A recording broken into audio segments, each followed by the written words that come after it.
Canadian officials say the Humboldt Broncos junior hockey team from Saskatchewan was on the way to a game Friday when their bus was broadsided by a semi, killing at least 15. The worst nightmare has happened. Collided with a tractor-trailer truck in Saskatchewan Friday night. On board, should ever have to see their child leave to play the sport they love and never come back. Our national hockey family is a close one, with roots in almost every town, small and big, across Canada. Humboldt is no exception. A dream, or an orthopedic surgeon, or a farmer. These guys were all living a dream, these people. And in a nanosecond, such destruction. You know, we're not doing this for media or for anything other than what we said, to come here and try and, you know, put some smiles on some faces that maybe haven't been able to do that in a while, and you know, visit a community that's obviously hurting, and you know, try and help them. We're a little bit on the outside looking in, and I can't imagine what those families are feeling and what they're going through right now. In those moments, a nation stood still. Across rinks, living rooms, small towns, and big cities, Canadians listened, waited, and hoped. The headlines told us what happened, but they could never tell us who it happened to. Behind those broadcasts were young athletes with dreams, parents with prayers, and communities refusing to let heartbreak have the final word.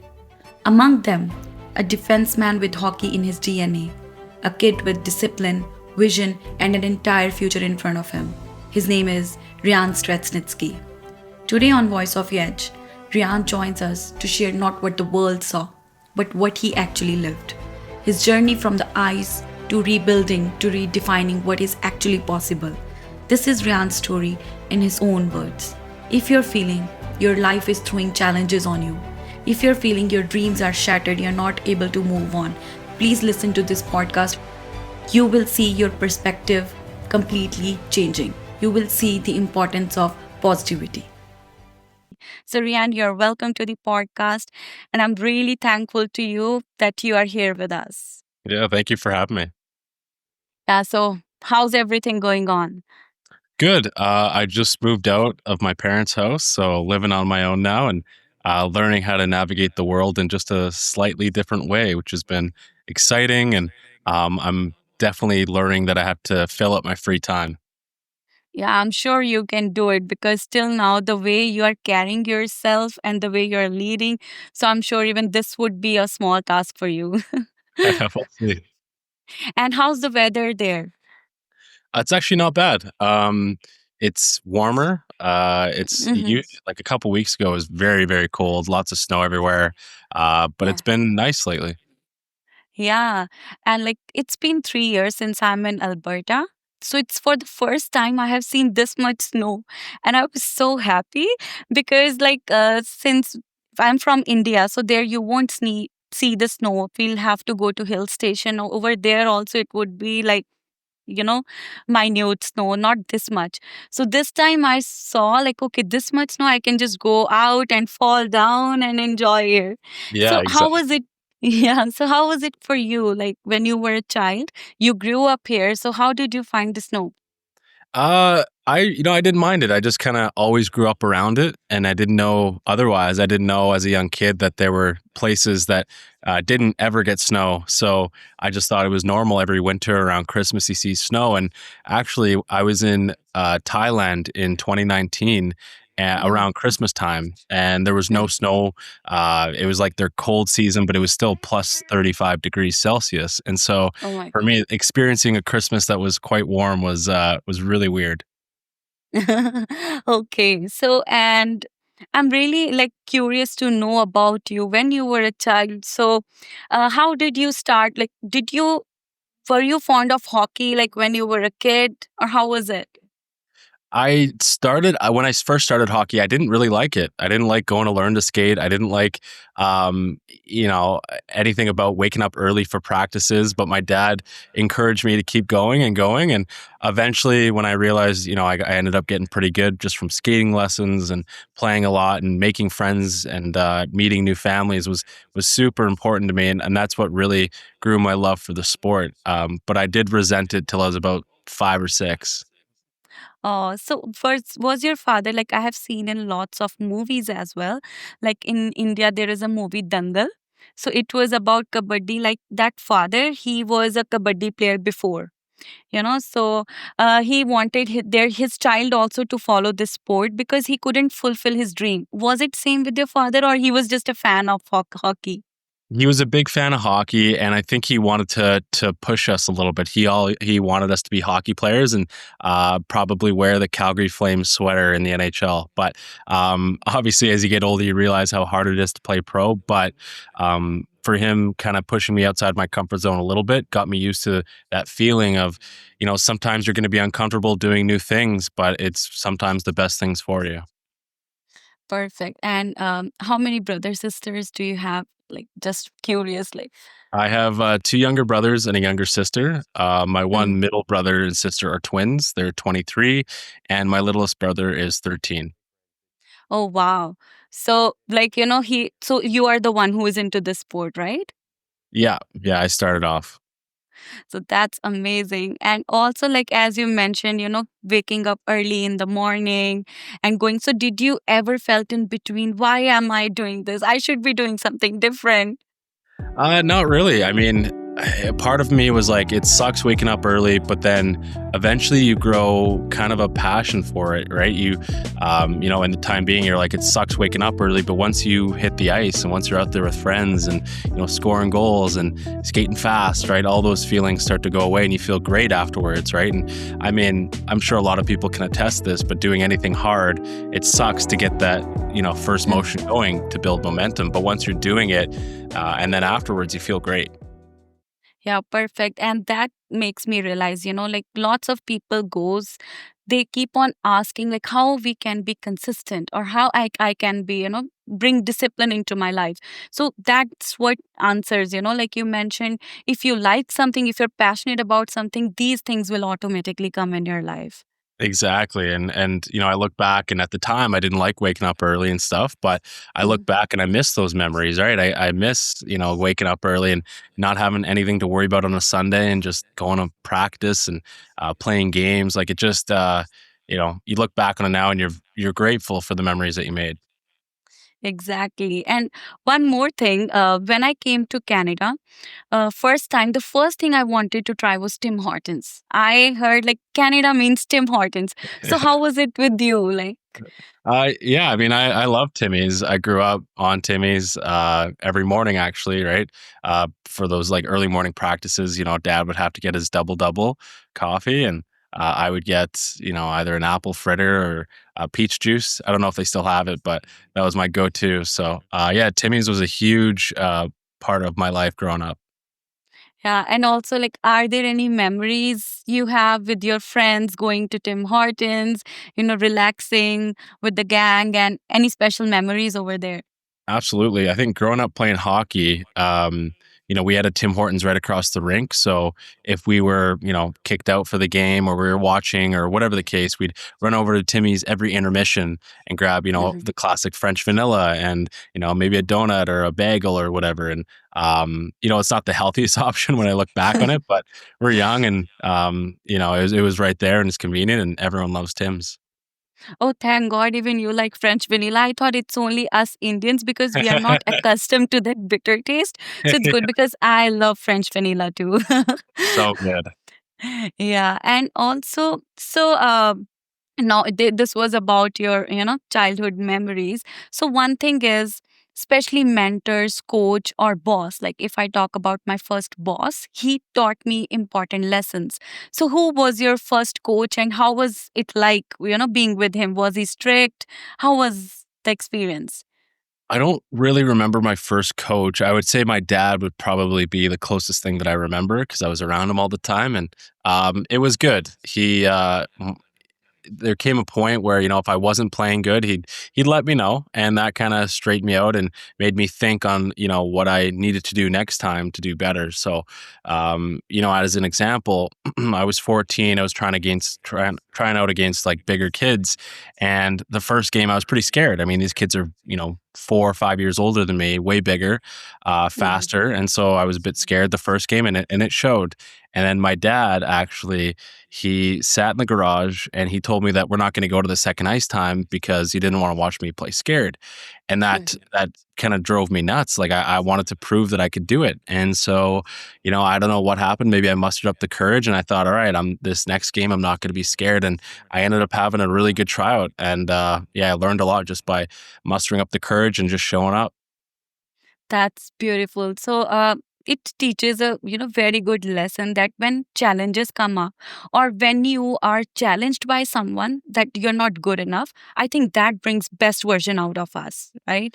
So Exactly. yeah, so rather than like having a good times, thinking about like life should be easy, looking at you, I feel when challenges are there, we should consider them as an opportunity, our best friends, because that brings the best version out of us.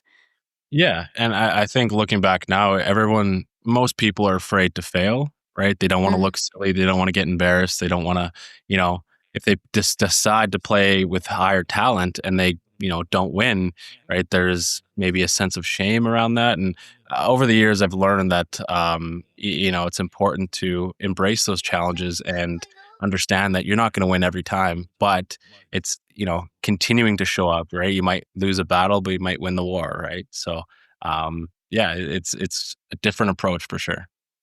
Exactly. And now I look at you like you're young, right? And but still your clarity of mind and the way you come up with things, like when I have noticed you when you go and do public speaking and the foundation you're running, it seems like you're so clear. So were you like this before as well? Like when you were 14, 15, or hockey shaped you like this, or your upbringing is like that, or i'm with i'm not, experience? yeah, I'm not too sure. I think being younger I was pretty shy. I wasn't introverted, but I kept to myself and would just observe and listen. And public speaking wasn't easy for me. Getting up in front of the class, I didn't like it. I remember I would get nervous to the point where I'd turn red and just start laughing. Like I couldn't get through Oh. a talk, right? So, um, it's one of those things where I don't know where it came from afterwards, but I think, again, just pushing myself outside my comfort zone and understanding that speaking is a key part of living, right? And that it can help you out in many sort of ways is something that I wanted to get good at. So I just got myself outside my comfort zone and continued to do it until eventually we're in this position. Perfect. And you mentioned like you used to observe a lot and you used to talk less. I think that is very important and very difficult to get those traits, because the more you observe, the less we talk, the more we listen. I think that's where the maturity starts. And it's very difficult to do. Trust me. It's hard. Yeah, like Yeah. you're listening to someone and you wanna say your piece right away. It's like an itch or like a sneeze, right? And you wanna, tell them what you think, right? But you're not actually engaging in cooperative conversations. So, I think it's really important to listen. Exactly. So, how this journey started of Humboldt Broncos? Yeah, so growing up, eventually when I got good at hockey, my goal was to play college hockey and then potentially get a pro contract out of it. If that was the NHL, I don't know. I don't think so, but you never know. Stranger things Yeah. have happened. So I wanted to play college hockey, and that route was playing junior A. It started in Alberta, which is the ages between 16 and 20, and from there you can get scholarships. And I started playing junior A at 18 for a team in Alberta called the Whitecourt Wolverines. And after 3 games of playing with them, I ended up getting traded to Humboldt to play for the Humboldt Broncos in Saskatchewan. So my start of my junior A career started in Humboldt, and the kind of the rest is history, right? It was a cool moment getting to go to another province and playing with new guys and experiencing what it was like out in Saskatchewan in the winters. But I'm very grateful for my memories over in Humboldt. That's amazing. And how was the feeling? Like, I remember when I got my first job, it was in different state. And my father sometimes used to tell me, like, oh, you won't get that offer. But in my college, I ended up getting the highest package. So that time, it was such a proud moment. Everybody was so happy, tense. So, how was the environment at your home that time?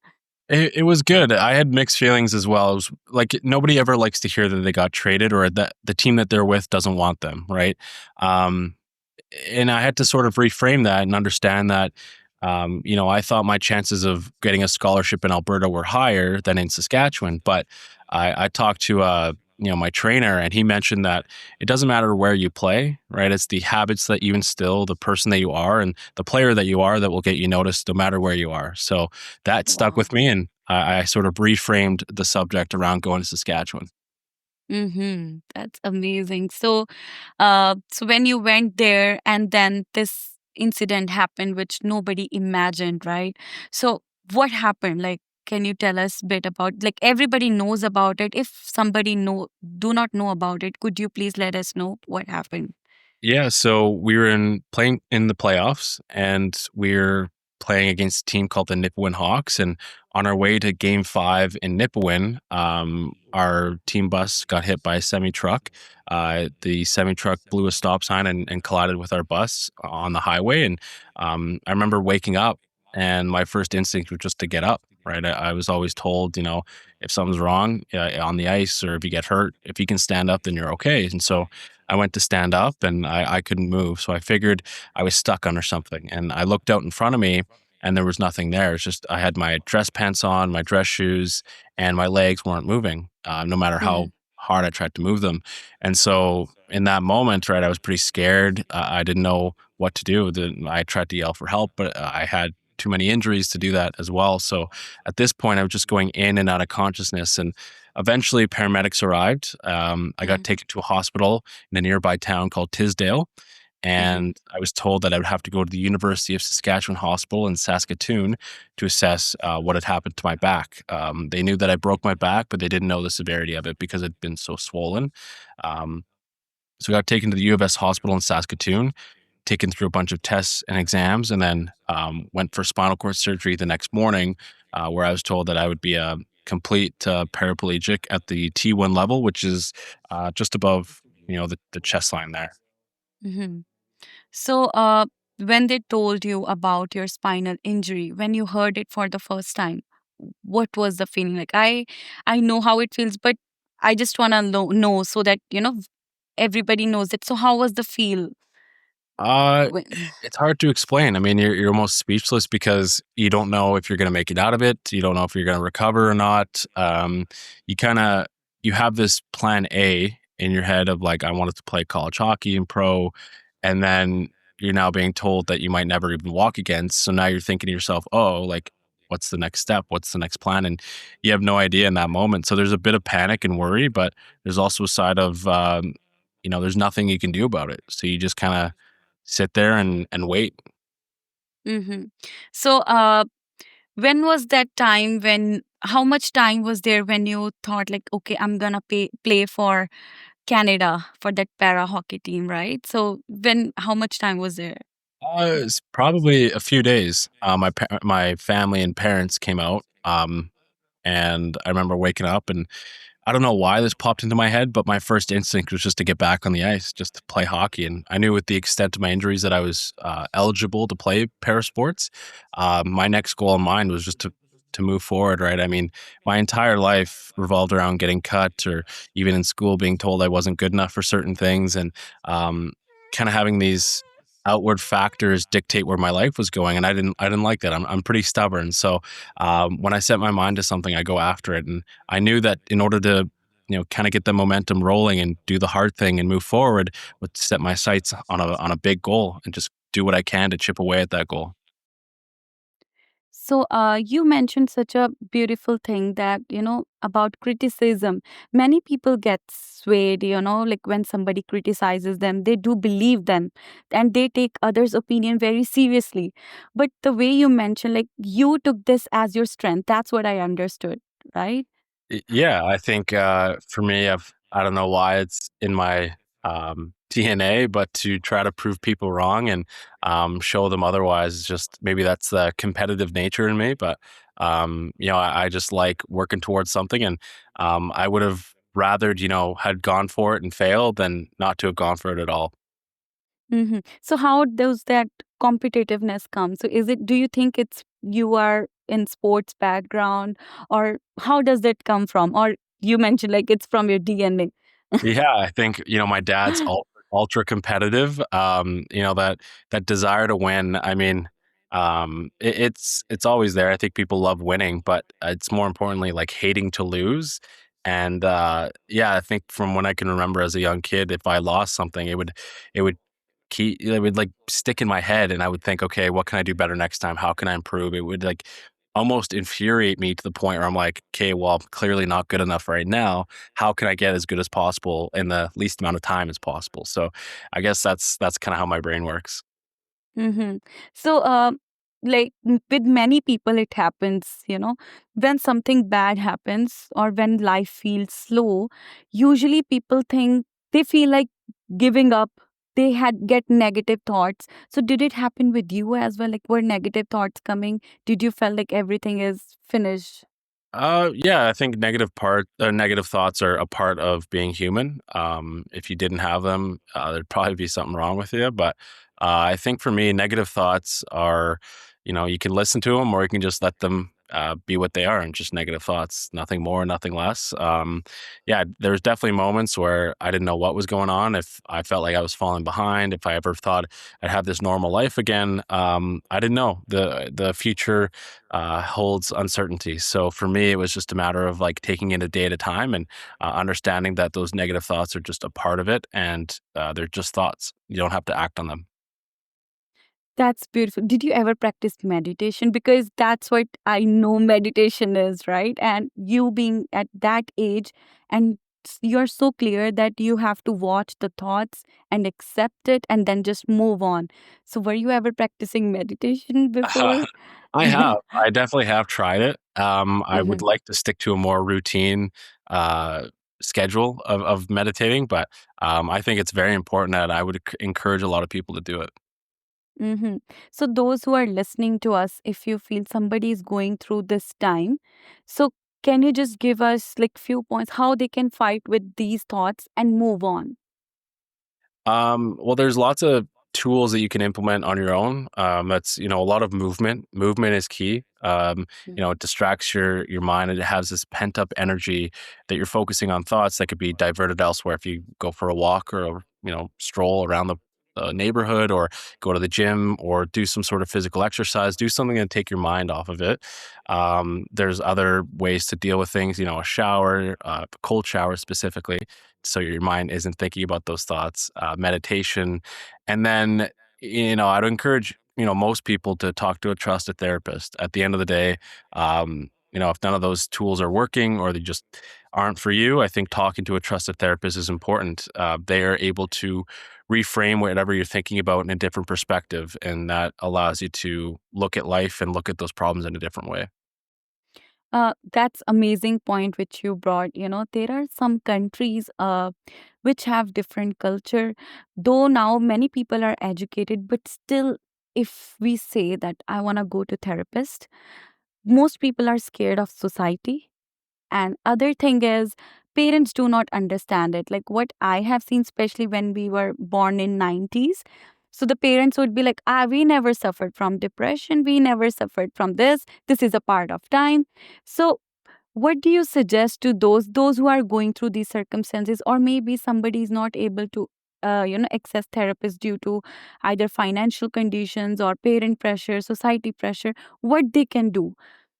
Yeah, I think there is a bit of a stigma around mental health and talking to a therapist because it's perceived as being weak, right? Oh, you can't do something on your own. There must be something wrong, right? And that's complete opposite. I don't know how you break that stigma, but I know that it's important to talk to someone because you can't do everything on your own. And for myself specifically, like in a physical perspective, there might be things that I'm unable to do, and asking for help may seem weak, but people are more than willing to help out. We want to see society thrive. We want to work together. Nobody wants to see someone struggle, right? And I would attest that for a lot of people that seeing someone struggle kind of hurts inside, right? You want to see people thrive, and so I think seeking help to a therapist is instrumental in someone's mental health journey. But again, through financial constraints or whatever position you may be in, I think the next best thing would be family and friends, and then there are communities, and I know there is government funding or um, social I would say, social events where you can go and find out the information needed to talk to someone who can help you out. Mhm. I haven't done much research on it as far as what is available for every, Mhm. every part, but I know that from my personal experience, going Mhm. through, just Googling it, started there, Mhm. started talking to friends and family, and then just getting in touch with the right people. Mhm.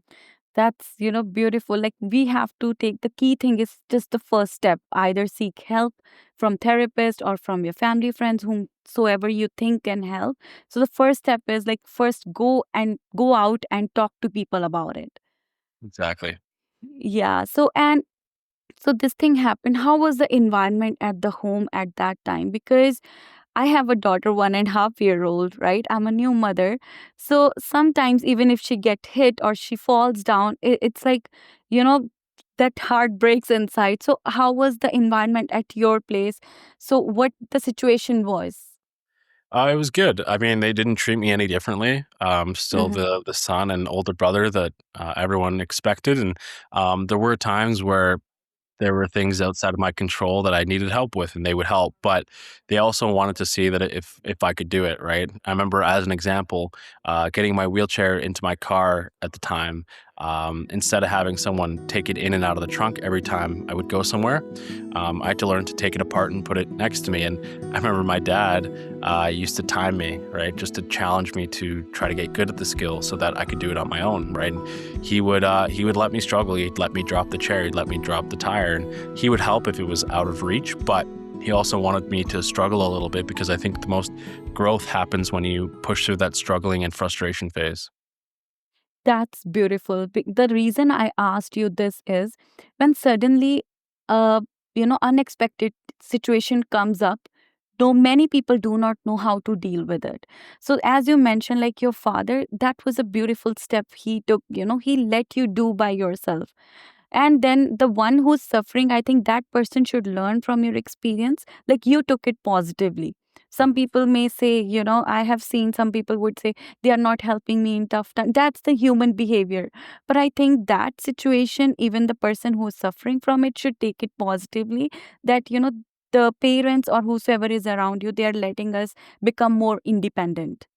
Exactly. I think a lot of us are, I wouldn't say sheltered, but we've always had help from our parents, and some people more than others. And unfortunately, that's what we need to break away from, is understanding that struggling with something and that frustrating anger piece is a part of it. And, you might look back and think like, oh, I wish I had more help, but I'm glad I went through that phase because now I've learned so much. Mhm. I can carry this forward, and then this approach to letting people, you know, struggle a little bit when learning something or getting frustrated, and being putting yourself in their shoes is a part of the process of learning and growing. That's amazing. So, how was the things around you? Like, did things change? Like your friends or anybody, in the society? How were the things? Like, what change did you notice? Yeah, everyone, like my friends all stayed the same. They all hung out. Mhm. I noticed for sure more eyes, in public, having a visible disability. A lot of people don't know how to act around someone with a visible disability. And there were times where it would make me feel uncomfortable, but then I put myself in their perspective on understanding that, yeah, it's not all the time that you see a young guy in a wheelchair and you're probably guessing what happened, right? Mhm. So understanding that it's not because there's anything wrong, it's just because it's so unnatural that people are going to stare. Exactly. This thing reminds me, and you would also be, surprised in India. There was a hockey player. His name is Sandeep Singh. So it was like same. He started his hockey career. So he played few matches and he became successful. And he was going for another match in a train. So behind him there was a policeman sitting, and he was, cleaning his gun, and by mistake he fired a gunshot, so which hit the player on his back. So because of that, he was also paralyzed, and doctors told him, that you won't be able to walk anymore. So when I thought, like when I it was like I'm doing podcast with you. That's when I watched that movie. That's what when I heard, I felt so many similarities. So the moment doctor told him that you may not be able to walk again, he told doctors that's there's the door. I don't want to hear anything negative. He said like at the thing only thing which was going on in his mind was I want to play hockey. I want to play hockey. At the same time, his girlfriend came. She left him. So that time, rather than getting demotivated, he thought, okay, she left me. I'm gonna move on.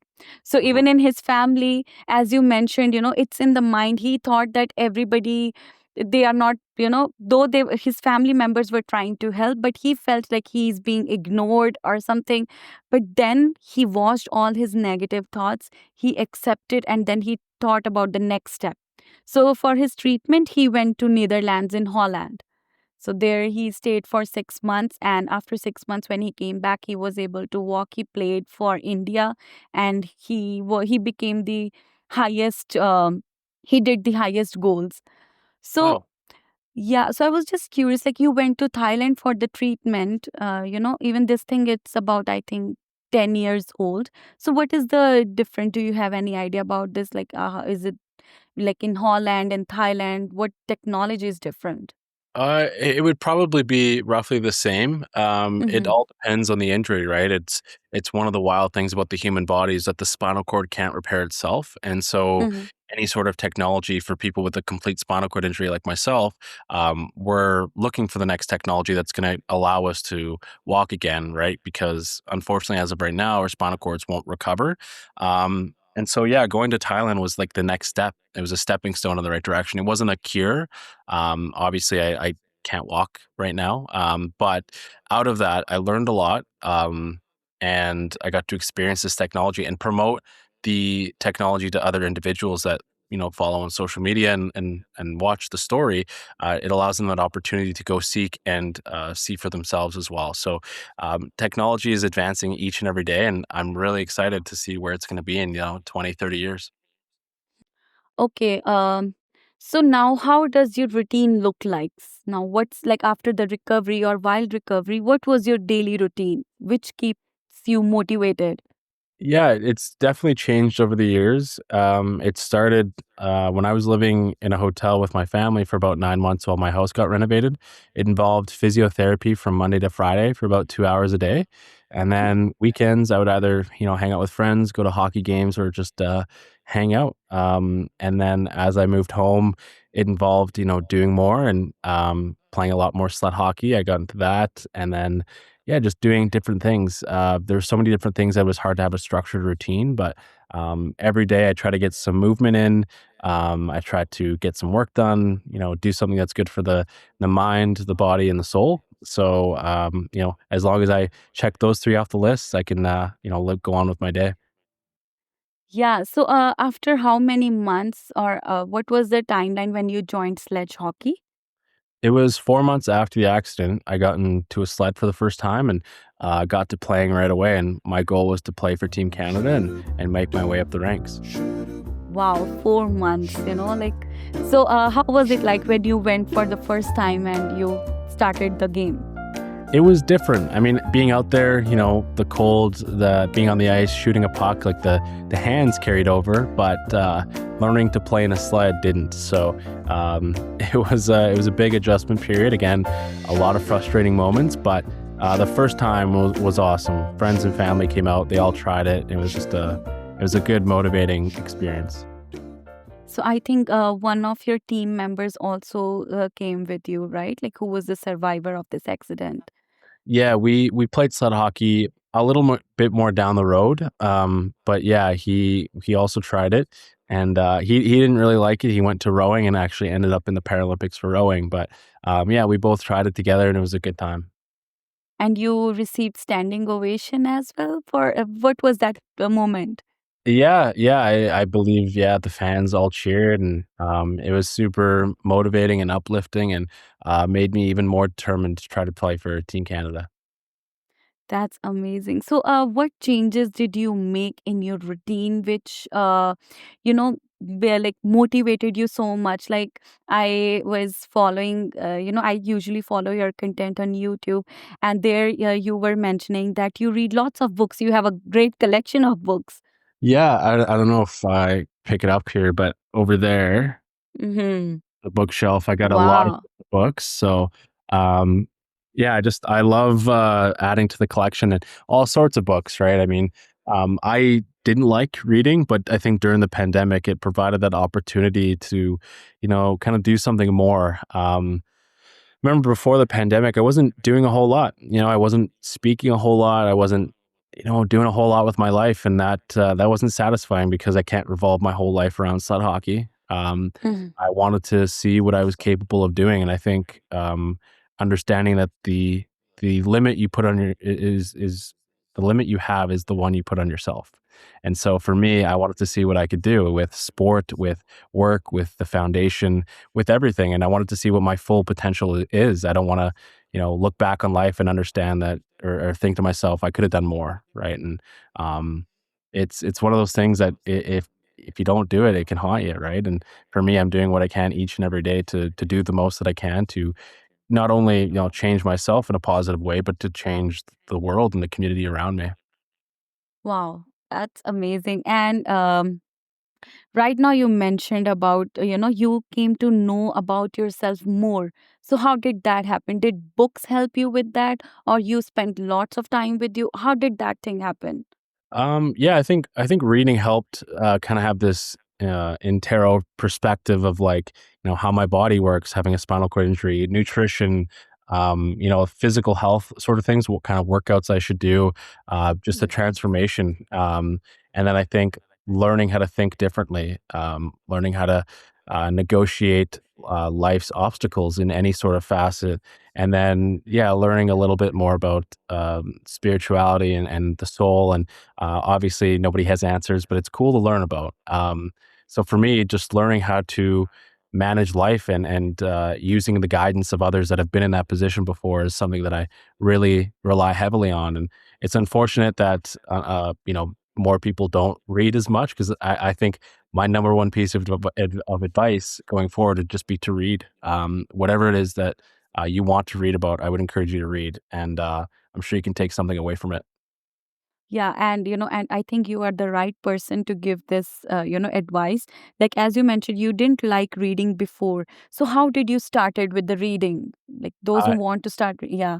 Yeah, no, I was kind of fighting it a little bit. I didn't want to read, but I thought, okay, if I start with a book that I really am genuinely curious about, maybe that'll get the momentum rolling. And so it started with reading the book called Slash, which is the guitarist for Guns N' Roses, his biography and just the crazy stories that he had. It was very entertaining. I wouldn't say it's educational, but it was very entertaining. But that kind of Mhm. got me excited to think, okay, well, what else is out there? Maybe I can challenge myself. And I remember there were certain words that I didn't know and trying to expand my vocabulary and asking Alexa what a certain word means, right, is something that I relied heavily on. And so trying to learn and push myself in that competitive nature that I had with sport of trying to be smart, trying to learn different things is what drove me to keep reading. Perfect. And what was the book which changed your perspective or which motivated you a lot? The first one that truly changed how I saw life and what truly changed things was called Extreme Ownership by Jocko Extreme. Willink.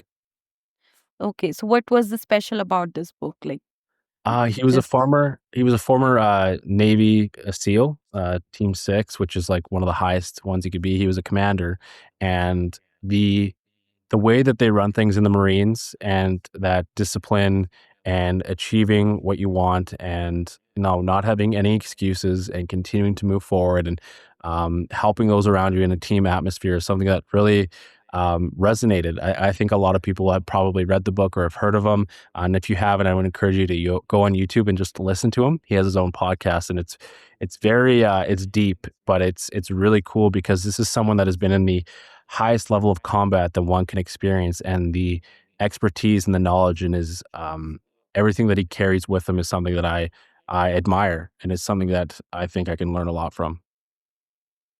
Yeah.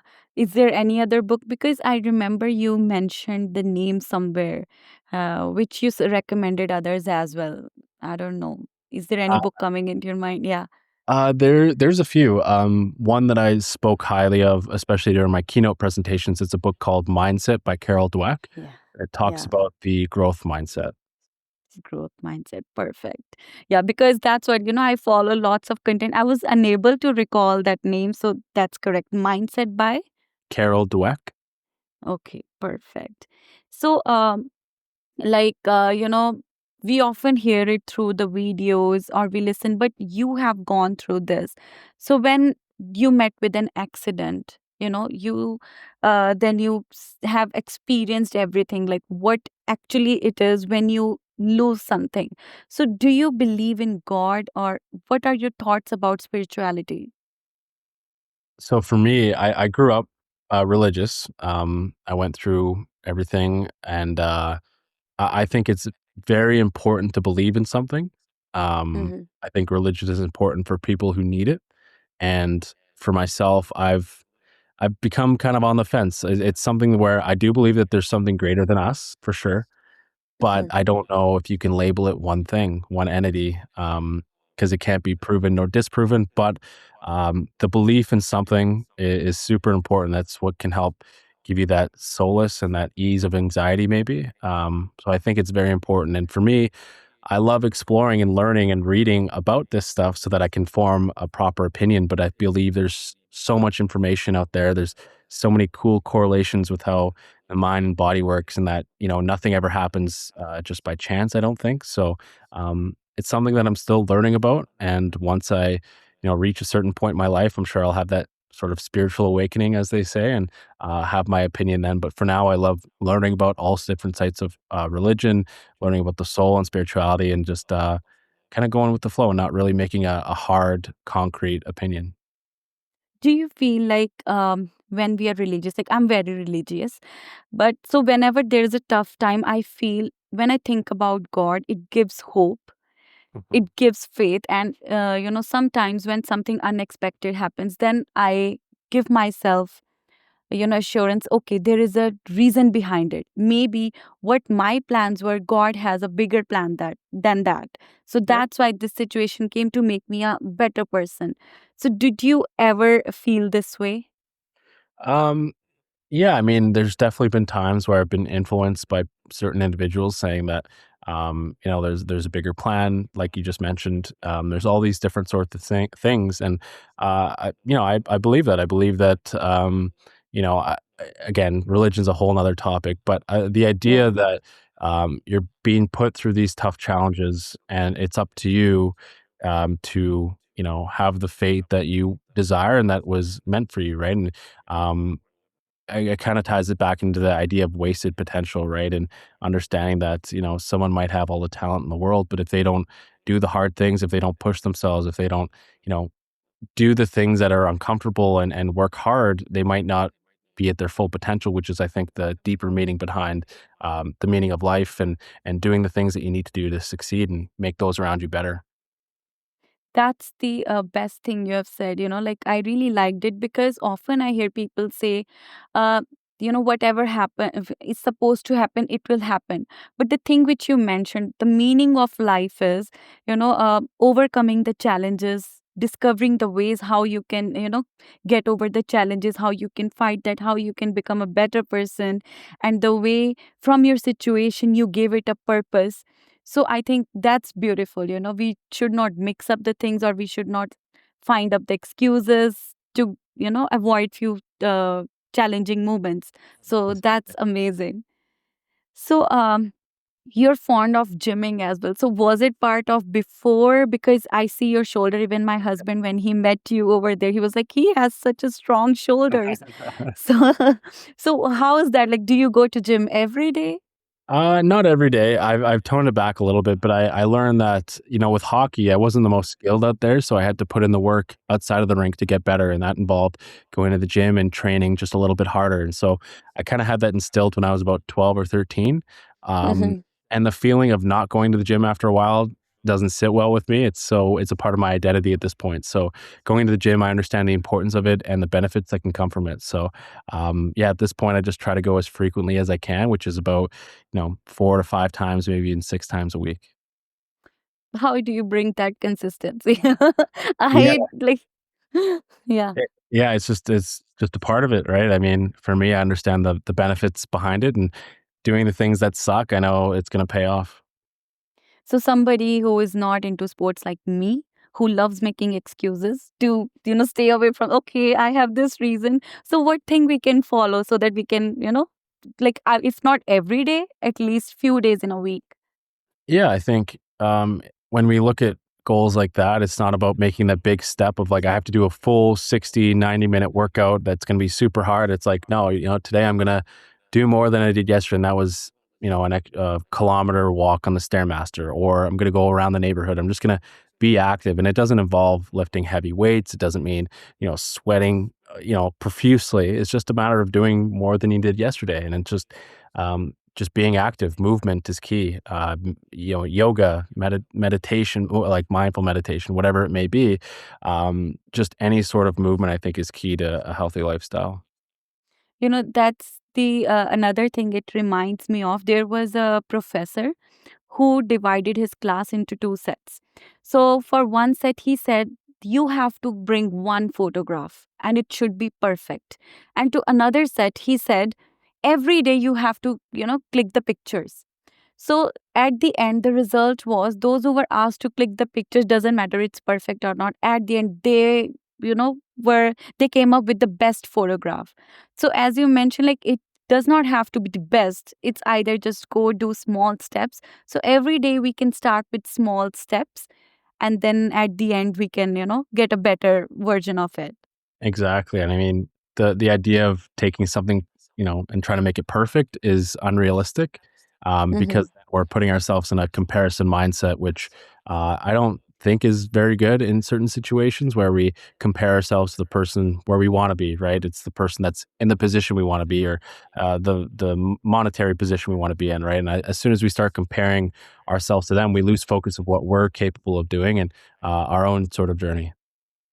How to stop that? Because especially if I talk about today's era, though technology is helping us a lot, social media technology is helping in many difficult situations. At the same time, on Instagram, when they see content, other people are doing this, they are so fit, they look amazing, that's how their routine is.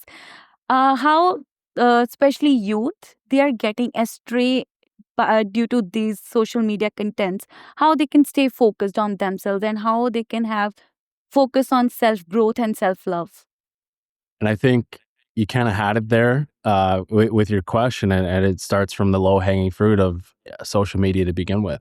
For me, I'm actually trying to get off of it a little bit, so keeping it minimal to 10 minutes a day, where I'm not scrolling, I'm not looking at too many things. I'm just keeping up to date, and then messaging people that have messaged me. And then it kind of starts there, is that detox a little bit, because we're all looking for that dopamine hit. We're all looking for the next best thing. We're all looking for things that are going to entertain us, right? But I think removing that social media barrier to begin with, or limiting, goes a long way. I mean, as soon as you start limiting it, you actually start focusing on other things, right? When you're off your phone, when you're off social media, it gives you that chance to go read. It gives you the chance to go outside and do the things for yourself. But yeah, it's funny because it's like, oh, we live in a world of social media where this happens, but yeah, I mean, you kind of have the problem right there, is social media to begin with. So it's tough. It's easier said than done, for sure. But limiting yourself to what you see and how often you use social media goes a long way. Yeah, and also, like though it's not related to the topic, like suddenly I'm bringing this thing, but do you think when I look at you or others who are in sports, I feel sports are very important. And when I was a kid, in school, they used to focus a lot on sports. But nowadays, even youth is thinking social media is everything if you want to make money or anything. But uh, how they can again, get back to sports? Because can you just tell us like how important is sports in shaping our mindset, our attitude? Mhm. Uh, s- yeah. Yeah, sports are super important. I mean, every life lesson that I learned came from playing sports at a young age, and that was learning how to cooperate, learning how to handle losses, learning how to handle winning, learning how to handle adversity, learning how to get through an injury, learning how to, you know, travel and live on your own at a young age, right? There's all these different life lessons that sometimes go unnoticed, but I would encourage people to get involved in sport. It doesn't matter the level, right? You're always going to learn something from being physical in a team environment for sure. Even just playing, like if you're not involved in organized sports, just playing with friends. I mean, how often do you see road hockey happening nowadays? And, kids Mhm. actually hanging out and playing together, going on bike rides or, kind of doing things that, I'm sure you and I did as kids where we, didn't Hmm. listen to our parents and stayed out late and, went on these adventures and learned from these moments of a little bit of recklessness, right? Where, uh, these life lessons to take care of yourself and handle adversity and go through life not being scared. Exactly. Like, even if I look at you, you were in sports and that mindset, now you're running a foundation and which is helping lots of people, right? So it's not like that if you're into sports, you have to just go into the sports. It prepares you to get into any field. If, Exactly. yeah. So now let's talk about your foundation. So how you came up with this, idea like starting the foundation? So originally the foundation started for myself for my rehabilitation costs going forward, but during the pandemic, I it was kind of sitting there. I wasn't touching the funds, and so I wanted to turn it into something just to see what could happen. I wanted to turn it into an organization where we could help individuals, specifically people with disabilities, get involved in sport, either at the recreational level or at the high performance level of the Paralympics. And so I had this idea, and I didn't know where to start, and so I would ask around of like, hey, how do I build a website to start, and what are the rules to building a foundation? What do I have to know? And it's been 5 years now, and I've learned a lot. I've made a lot of mistakes, but I'm correcting them and trying to just raise as much money as possible to give back to the community to provide that opportunity that sport does. So, what is the foundation about? Like, who are the people whom it's actually helping? How it's helping them? So it's called the Stress Strong Foundation, and our aim is to remove financial barriers to those with disabilities to get involved in adaptive sport, either through promoting community initiatives, so organized sports for para athletics, and we want to fund them to have the equipment necessary to play the sport. And we also want to provide to individuals looking to reach the highest level to provide them the sport equipment as well. And to kind of give you perspective, the higher up in levels that you go for parasport, the more expensive the equipment gets. And you got to tie that into living life with a disability for medical supplies, transportation, all of the above. And the range for adaptive sport equipment, it can go anywhere from $5,000 to $15,000. So you can imagine it is quite expensive. And that is the one thing limiting people from getting involved in sport and living a healthy lifestyle. So through our foundation, we're trying to raise as much money as possible to provide to individuals looking to, achieve more in life. So, those who need this support, how they can, reach out to your foundation? We have a website at strasstrongfoundation.com. There's a chat button where you can reach out to our team and have a conversation. And then every September, we open up a grant stream where we pick recipients to be awarded up to $7,500, sorry, towards adaptive sport equipment and community grant programs where they can go up to $5,000 to help run their program a little more smoothly. So that's every September for a month, the window is open. And then by November, the funds get dispersed. And then we also create mini documentary series on these recipients and programs to really accentuate the story and show that the impact is there. So, it's beautiful, like, if anybody would like to contribute because their contribution would, is leading to such a beautiful impact. So, how I or others who are listening to us, how we can contribute in this? Yeah, we have a donate button on our website. We also have a social media account. There is options to donate and get in contact with our team and really make a difference. And this might be so impossible when somebody has given up that I don't know whether I'm going to achieve this or not.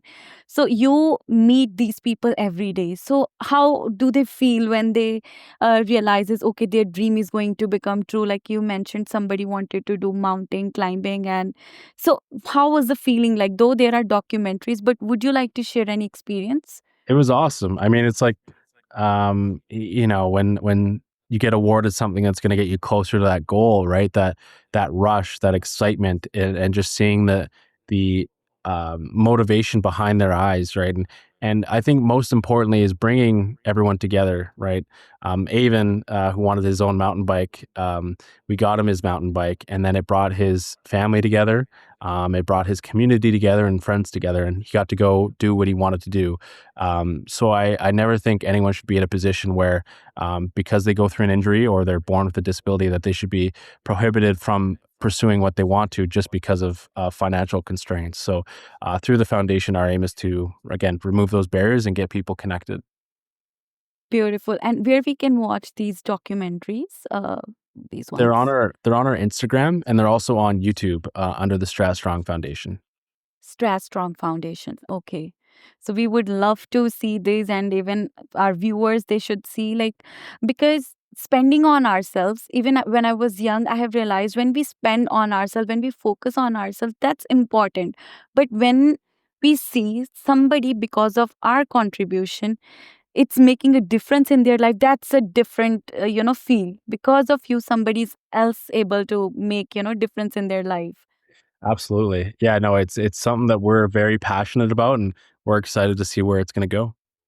It's amazing, and you're doing great, Ryan. So Thank it's you. amazing. Thanks. Yeah. So this was all about this. Now I'm also curious to know, like, whenever I watch Netflix, many of us are doing, they'll be like, oh, you're spending your time here, do something productive. So you are so, like, you're successful, you're doing lots of things. Do you also watch Netflix? Do you also watch movies? I do. Yeah, I like to watch a good show or a good movie every once in a while, or even detach and play some video games. But yeah, not too often, but every once in a while when I have like a weekend off, like today, I'll watch a show that I'm really into, or just relax a little bit. So it's important, right? Yeah, exactly. And so, what about fashion? Like, are there any specific, what's your fashion style statement? That, I'm a pretty basic guy. I'm just, usually joggers and a hoodie, some Mhm, sneakers. I'm not mhm. too fancy. I mean, I'll throw on a nice shirt for dinner, but that's about it. I'm a hoodie guy. Okay, so I have a request from you. I saw there is a T-shirt which you don't like much, but you followed. There was a trend. I think you purchased that black T-shirt, Yeah. and you said like anybody can take it. Is it still with you?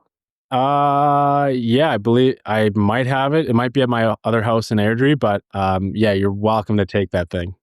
I'll be taking that. I want your autograph on that. And the day I'll be coming there, I'll be contacting you. And that T-shirt, I want it for myself. Okay, sounds good. Yeah. So, any now, if I ask you, like, person you are today and person you were before the incident took place, what is the difference? Um, that's a great question. I think there are a lot of things that are similar with that competitive drive and wanting to do things, but I think maybe I don't want to put myself down too much, but less selfish. Um, I'm starting to realize that life is very short. The people that you're with, you know, they're not going to be around forever. Family, friends, whoever, and it's scary, but it also provides that opportunity to reframe life a little bit and do what you can to make every moment meaningful. And providing that opportunity to do good things. I mean, none of us are here for long, right? So why not try and leave it better than the way you came in?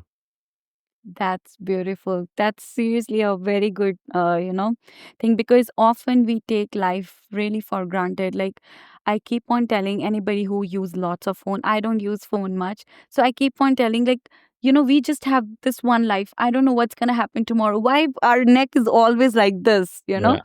So we often take things which are free for free, like oxygen, it's for free, but we take it for granted. We never appreciate, we never take time to go outside and our life which we have. So that's the beautiful thing which you have mentioned, and Yeah. everybody should consider. So, what is the message you would like to give youth? There's a lot of messages I would give them right now, but I think understanding that whatever your goals are in life, wherever you're headed, like the quote I mentioned in my presentation is that if it doesn't work out, if one door closes, there will be another one that opens. Might take some work, it might take some uncomfortableness and a little bit of risk, but it's worth going through the open door than staying fixed on the closed one. Hmm.